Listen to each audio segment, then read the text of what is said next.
Welcome back to the I Just Love Pies Footy YouTube channel, and today we're going to talk about the highly anticipated game between the two grand finalists from last year, Collingwood and Brisbane, and they are both winless. You could argue that this game is do or die as far as aspirations for top four are concerned, especially for Collingwood being 0-4. I don't know how many teams, if any, have made top four from a start like that. This is going to be an extremely difficult game for Collingwood going to the Gabba for the Easter Thursday game. However, history suggests that Collingwood do their best when their backs are against the wall and they have to travel interstate. So we're going to talk about some of the key points that Collingwood need to address to ensure that we can get the win against Brisbane. And we're going to focus on the internal issues that Collingwood need to address and not point to what the other teams are doing well against Collingwood, as Caroline Wilson suggested when she shot her arrow at Craig McRae. And mind you, that arrow redirected like a boomerang has hit her square in the face for picking on one of the good guys in the AFL world in Craig McRae.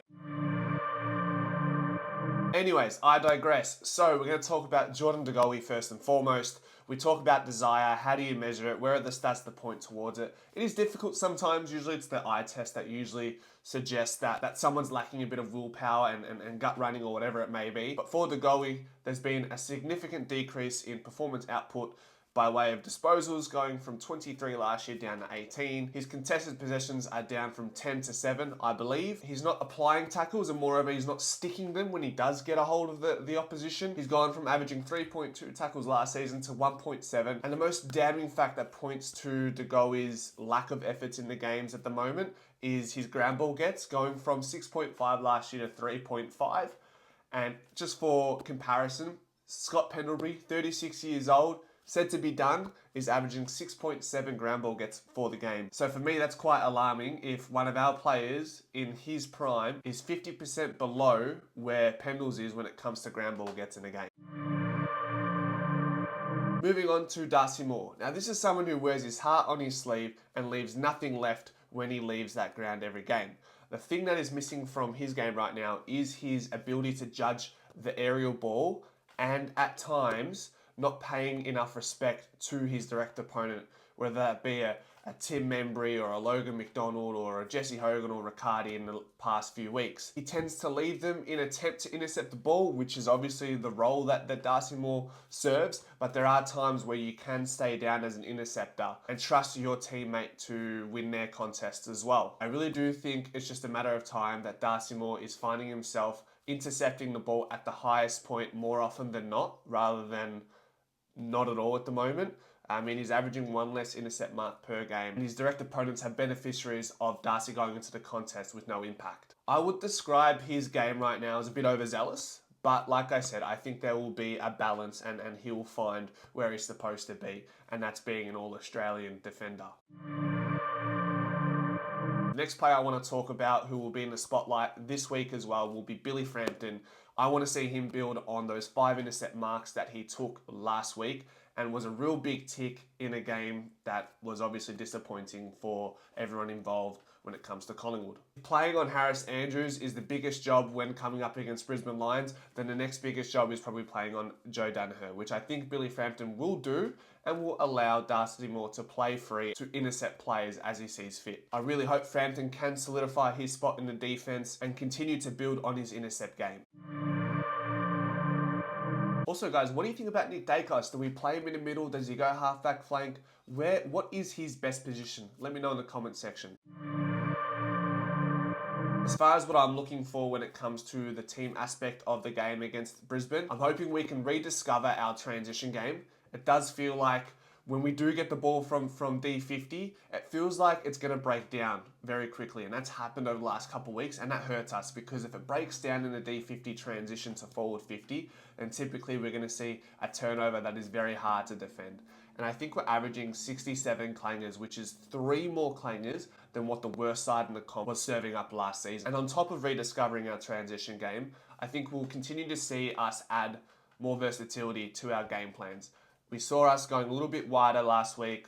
Although it didn't work at times, I think when you implement something new to the team, there's going to be an adjustment period. But if we can do what St Kilda do really well, is switch the ball and then look for that inside pass, that would be a great secondary option. Just going, taking marks and giving the hands off and running from there.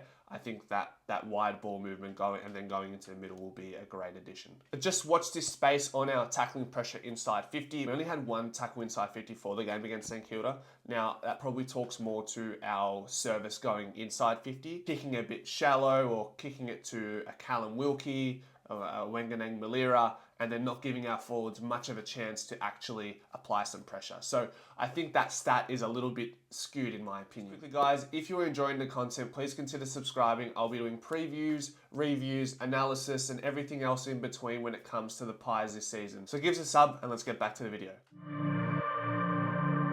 Hoping to see in this game that the old heads prove that they aren't done. So I'm talking to the likes of Steel Side Bottom, Jeremy Howe. You put Pendlebury in there if you will. I think Pendlebury's done okay relative to the other two. Howie and Sidey just making uncharacteristic mistakes with ball in hand and also on some defensive efforts. Sidey spoiling the ball to our disadvantage. Howie going up for marks that he shouldn't. Gambling on going one way or the other and not working out in the end. I genuinely think they've still got some good footy to play. I'm not ready to buy into this old age thing just yet. I mean, these guys just played an integral role in our flag in 2023, so I'm not ready to write them off just yet.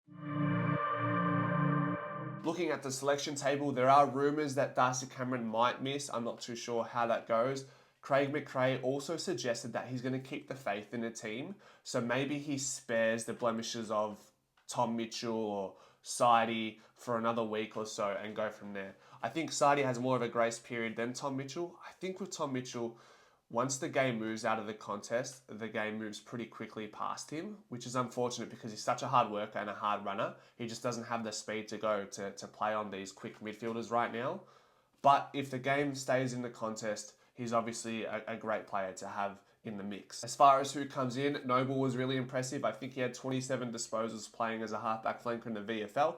Could he come onto the wing if a Sidey doesn't make the team? Does Will Hoskin-Elliott come back in straight away after being managed? These are the things that obviously Fly's considering, and we'll find out tonight. So obviously there are a lot of spot fires that Collingwood need to address when it comes to player form, defensive structures, team ball movement.